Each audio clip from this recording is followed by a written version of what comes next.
everybody, and welcome to Dad's Guitar Guide, episode number 28, where we check out, oh yeah, we got one. Yes, we did. Straight from Hill Valley Music. Not sure if you can see that or not. We'll see it on the workbench a little later on. But yeah, well, okay, so not from Hill Valley Music, but from Guitar Center. So just happened to get lucky, was on the computer at the right place, the right time, actually working on a video for you guys, and I was able to snag this bad boy. So we're gonna throw this on the workbench, take a look at all its individual parts, look under the hood, as only we can at Dad's Guitar Guide. But one of the things you're not gonna hear is Johnny Be Good, because wow, there's been all kinds of videos out there on this thing, and they all start out with Johnny Be Good. You won't see any DeLoreans either, because I don't have one. So, but we're just going to check it out and do what we do here at Dad's Guitar Guide, and hopefully you're going to love it. I know you're going to love it. Someday your kids are going to love it too. So let's go back to the future and check this thing out at Dad's Guitar Guide. Here we go, guys. Oh yeah, little Huey Lewis in the news. Power of Love to get us started on this, and Marion Barry and the Starlights, and what a great presentation on this case. And the picks I picked up off the Gibson website, I think they were like 15 bucks, but we've got the out of time and the flux capacitor and the little time clock inside the DeLorean there on that pick case. And then over on the other side, we have Marty McFly, Michael J. Fox, playing the ES345 and Under the Sea Enchantment picks. So yeah, so not a lot of case candy with this, but I mean, it's your typical Epiphone stickers and stuff, and certainly not what Gibson threw in with theirs. But I mean, you got a flux capacitor, you got a watch, you got posters, you got all kinds of stuff, but $9.99 compared to $20,000. I mean, this is just a really nice presentation, and if you're a collector, you can't go wrong with that. It's a great deal, especially compared to what the prices of comparable guitars are out there that are just production guitars and not limited editions. So cherry red, look at the binding there, the neck, the pearloid parallelograms, a solid parallelogram at the 12th fret, and the Kluson single ring tuners. You've got actually mother of pearl on the Epiphone and the crown inlay, so that was a nice touch on that. Gold hardware up the wazoo. I mean, it's just so nice. It just sets everything apart. The stop tailpiece posts that were there that were taken out, or the stop tailpiece was taken out to make room for the Bigsby. The Veritone switch, just everything looks really good. The 5-ply maple body as opposed to a 3-ply on the Gibson, which was maple, poplar maple. So I don't know what the difference is, probably lighter on the Gibson side. But yeah, the neck. Now, so I read in a couple of places where this was a 2-piece neck with a scarf joint, and I almost think I can see that at the neck right there where the head join's on. But then you have the Hill Valley Music and the Epiphone tuners, deluxe tuners, and that just sets off really well. But I can't really tell if that's what it is or not, and the more I read it, the more I couldn't figure out whether it was or not. And looking at this, it's hard to tell. You can see this. You be the judge, but right there at the headstock, it almost looks like it is, but maybe it's just the grain of the wood. Going on Epiphone's website, it didn't say, it just said mahogany neck. So I don't know, but it's a comfortable neck to play. I really liked it. And here we go. We're going to take it apart a little bit and look at the inside of this. And yeah, we're going to take those pickups right out of there. So here we have a closer look at the Elanco Pro pickups, classic Pro pickups here in just a second, along with the inside. But there's the close-up of those. And so there's the inside of the bridge pickup, and you can see that choke in there, one screw, and I was watching a video on the Gibsons, and they only had one screw in that as well, so evidently that's all you need to hold that in. But not bad on the inside. I mean, there's a few little slivers hanging off from the routs, but overall, you can see that solid maple block, and there's the neck pickup as well, and you can see the long neck tenon, and then just the QR code there for what the guitar is. But you know, not too bad, and I think the pickups sound pretty well, and we'll look at the impedance on those in just a little bit. So let's check out that rosewood fretboard with the pearloid parallelograms in that as well, along with the solid one at the 12th fret, which obviously sets this guitar apart from all the other 345s out there. And yeah, these are pearloid. The frets are medium jumbo, and they were pretty comfortable. The fret ends were not comfortable, and I did have to file those down. They were really sharp. That was my only complaint with this guitar, was the fret ends were not finished well. So everything else seemed to be great on it, but that was definitely an issue. And just a quick look at the headstock with the mother of pearl inlays on both the Epiphone and the crown inlays. So let's take a look at the bridge. So this has got a locking mechanism on it. As you can see, it took me a little while to get it off. But there are a couple little tabs on the inside. You can see it's branded Epiphone. But if you look real close, you can just see those tabs sticking out. And if we put it back there, yeah, you see the dark spots on the inside. So yeah, those are the tabs that hold that in there. And you know, if you're changing the strings, you don't have to worry about that thing falling off if you tip it up or whatever. But it locks it in pretty well. So a nice little added feature to that.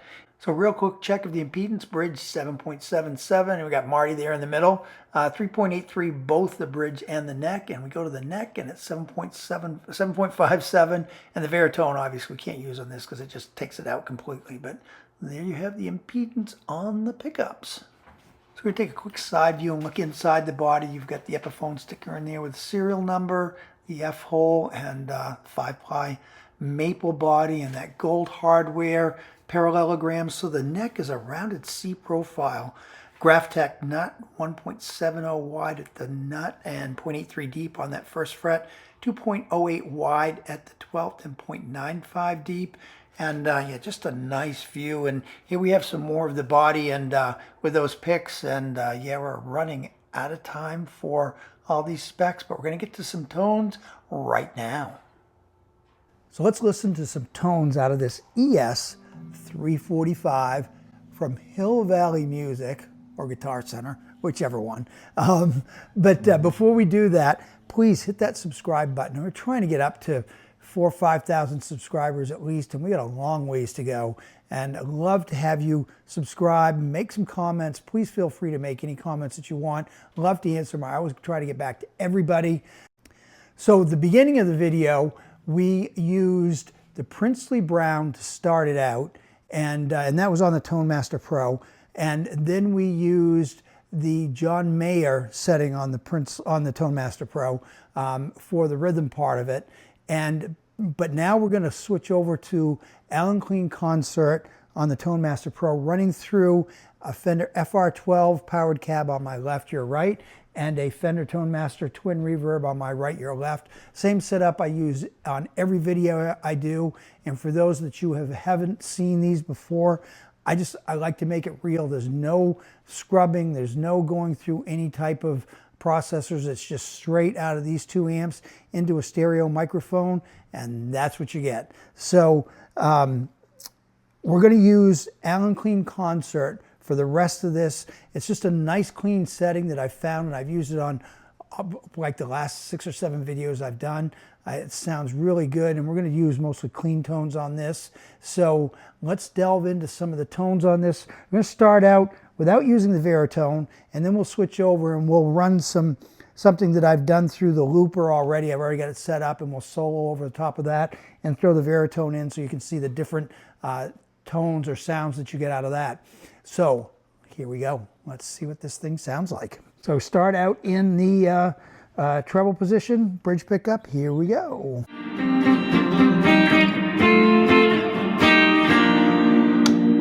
And both pickups.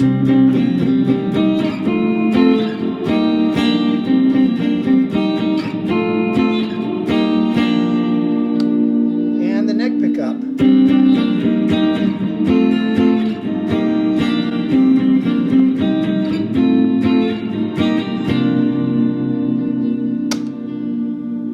So let's work this baritone in, see what it sounds like, see what you guys think, and we're going to do that over a looper track that I've already put in. So here we go.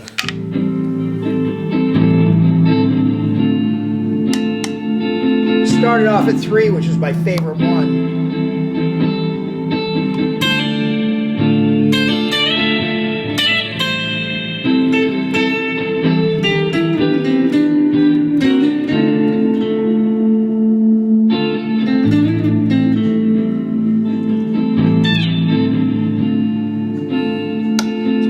position.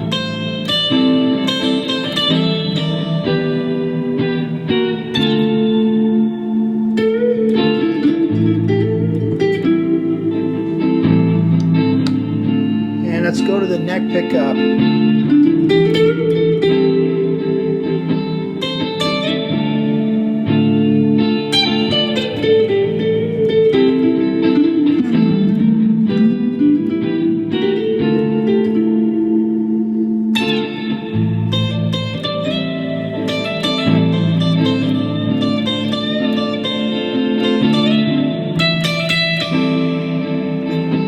Take it all the way up to 5 so you can see what it sounds like choked out on 5.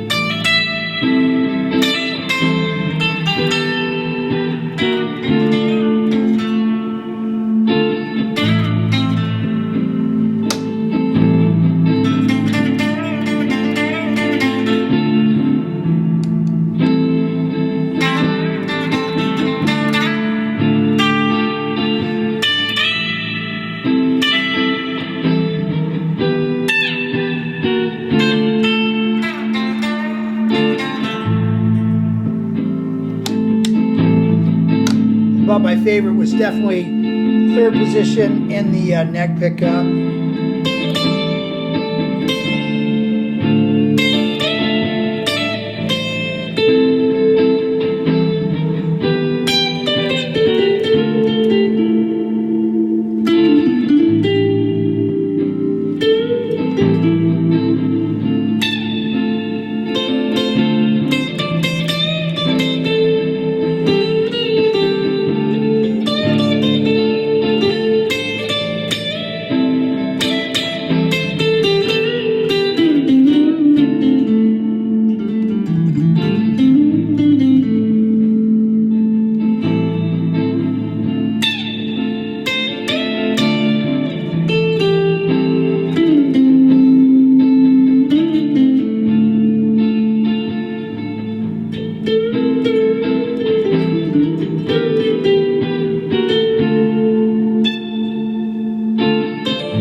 So obviously I didn't go through all the settings on the Veritone because we'd be here all day going through these, but it gives you an idea of what it does. You can see from 6, you've got everything choked out. It gives you that higher, shrilly sound, all the way down to 3, which was one of my favorites. I really like the 3. And the 3 is what I used on the intro on both the Princely Brown and the John Mayer setting on the ToneMaster Pro. So I like that setting. It sounded really nice, and I could play that all day long. But gives you an idea of what this thing has for tones. The neck on it, comfortable. You know, they describe it as a medium C, but I would say it's actually maybe a rounded C, medium rounded C. I'd say it's maybe a little skinnier than that. It's not a slim 60s, but it's not chunky either. It's just, it feels really nice. Maybe a little flat on the back side, but nice feeling neck, very comfortable to play. And overall, you know, this guitar was just fun to play. And you know, you've got a piece of history. So yeah, hopefully you like that. And we will see you on the next one when we check out some tones out of PV EV HP2.